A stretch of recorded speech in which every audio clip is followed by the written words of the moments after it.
10% of global employment coming from the tourism sector. Yet, according to the Kenyan National Bureau of Statistics, only 4% of Mombasa's income is derived from tourism, direct amounts. Questions of what we need to do. In our manifesto, we talked about conference tourism. I have some good news. I'm already going through 2 files as we are speaking. And I'm hoping that immediately after being sworn in, I shall be doing a groundbreaking for institutions that want to put up conference facilities in Mombasa. That shall be an advantage and an added amount of tourism in Mombasa. We need to battle it out together. We cannot have an airport that has been built into figures of about 7+ billion shillings and to be able to do nothing else except do domestic flights. I have a feeling with the right presidency, things are going to be extremely smooth. But even so, with any presidency, as long as there's that element of common desire for growth, any single person should be able to accept the fact that we need open sky policies in Mombasa. And it is something that we're going to be fighting for. And I think this was a request that came from those in the hospitality industry, where they suggested that instead of having so many taxes and levies from the county government, what if we peg one particular figure based on a percentage on sales? And I'm up to that challenge, because I know under my stewardship you will grow. And when you do grow, that means that it is extra income that will be able to serve the people of Mombasa. You know, the elephant in the room, that notion of Regesheni Port Mombasa, has now been tied down to only one thing, which, by the way, is unconstitutional, and your county government will be fighting this to the highest level of courts. Right now, they're only using one thing. If your PIN is not for Mombasa, then collect your cargo in Nairobi, and the cargo is being transported through SGR. That is totally wrong.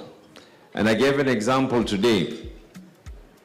I hold an identity card from Kibera in Nairobi. Don't ask me how my ID is from Kibera.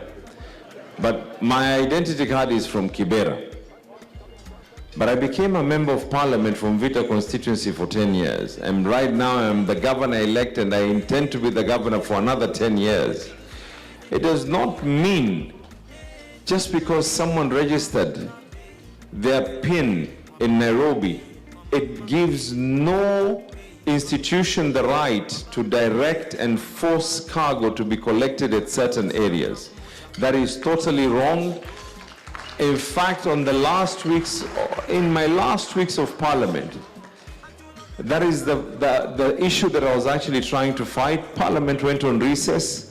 Little did they realize, or did they know, that I was going to end up being governor, so things are a bit worse on that angle. We need to start the discussion of having a stake in the port of Mombasa. That is the discussion that we need to have. Just like any other port city in the world. Like any other port city in the world. That is the discussion that we need to start engaging with. I know there were discussions in the previous regimes where there was the issue of $1 a ton. That is something even totally different. I mean, and I asked this question, if there's a law where you can be able to charge cess from cross counties within the same country, that means if goods are coming from one county and getting into Mombasa, they're being charged cess. And I tend to wonder, why can't we have a minimal charge, minimal enough that if it is spread out and thinly spread out, no one is going to feel the direct impact on it. If we can be able to charge cess on goods that are coming in from Kilifi, the goods that are coming in from Kirinyaga or wherever else, what is there to stop us from engaging an element that we need to have a stake in the port of Mombasa? These are the conversations we now need to start having going forward. This is the direction. This is the thinking that I am looking at. I've already tasked the team and I've told them that to go through the figures that the county government has been charging, and we now need a one-stop figure. That means you just pay for one fee, you don't have to start paying for a fee for health, and then you're paying another fee for fire, and you're paying another fee for trade license, and another fee for this, and another fee for this. These are the conversations that we need to have in Mombasa. This was my pledge to you, and this is my promise of what I intend to deliver for you. I'm inheriting pending bills worth 4+ billion. I'm getting a final report by Tuesday of this week on what it is that I'm stepping into. If I'm going to make a promise that I'll pay everything to everyone immediately, it'll be a blatant lie, and we will not be living here on the right footing. But I do make a commitment to this. We will call the people who have bills with the county government and come up with a payment plan so that they can allow the county to continue. As and when we continue, we refuse and refuse and refuse to have new pending bills. We've seen a lot of companies that went under. There are still a lot of viable businesses that, if given a credit lifeline, would get back on their feet. They would continue to employ people. They would continue to pay taxes. We also need to have an open conversation about our advantage geographically as Mombasa. This city, what are the services or products that only Mombasa can produce that no other place has? And I'm talking about, people can produce goods anywhere, but there are comparative advantages that we may have, especially if you look at us being signatories of the Africa Free Trade Continental Agreement.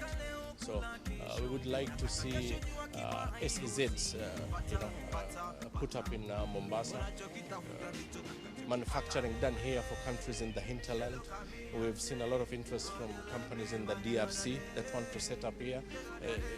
They import 85% of their consumables, and they would like to manufacture some of those goods in partnership with some Kenyan companies once they set up in the SEZ in Mombasa. So raw material can come, taken to the SEZ, which is in the port city here. It is manufactured, put again into vessels for the Kinshasa market, which is about 20 million people, and those will be taken by sea. It is far cheaper than taking them by trucks. The other areas of DRC that can be only accessible by road will be accessible by road. But for Kinshasa, 20 million is a good population. The sea route significantly cuts the freight costs. So definitely, and actualizations of the MOUs and agreements that we already signed. There are people that are waiting for us to just get over these election processes. They want to come down here, set up, for trade. For example, Morocco, as you mentioned, goods coming in from Morocco into Kenya and from Kenya into Morocco.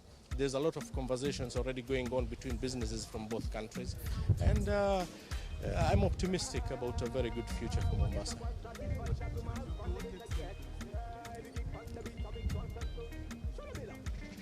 Look, when the situation is volatile, it affects it in a lot. So I'm looking forward to a conclusion of this process, whichever way the Supreme Court will see it fit. Once we are past that, but whichever way it goes, life has to go on. Businesses have to continue. People need to put food on the table for their families. So, yeah, these processes go on, whatever the outcome of the Supreme Court. And recently we had the Governing Council where we met with the African Union and to talk about the new agreement with the African Union. We have to do it every 3 years. The Pan-African movement is the mother of African Union because the founders are Marcus Garvey, Kwame Nkrumah, Gamal Abdel Nasser, and many others. And it is an issue whereby we want to bring Africa back to its roots. So we're now encouraging the youth to take over Africa so that we can push it forward and we know our resources.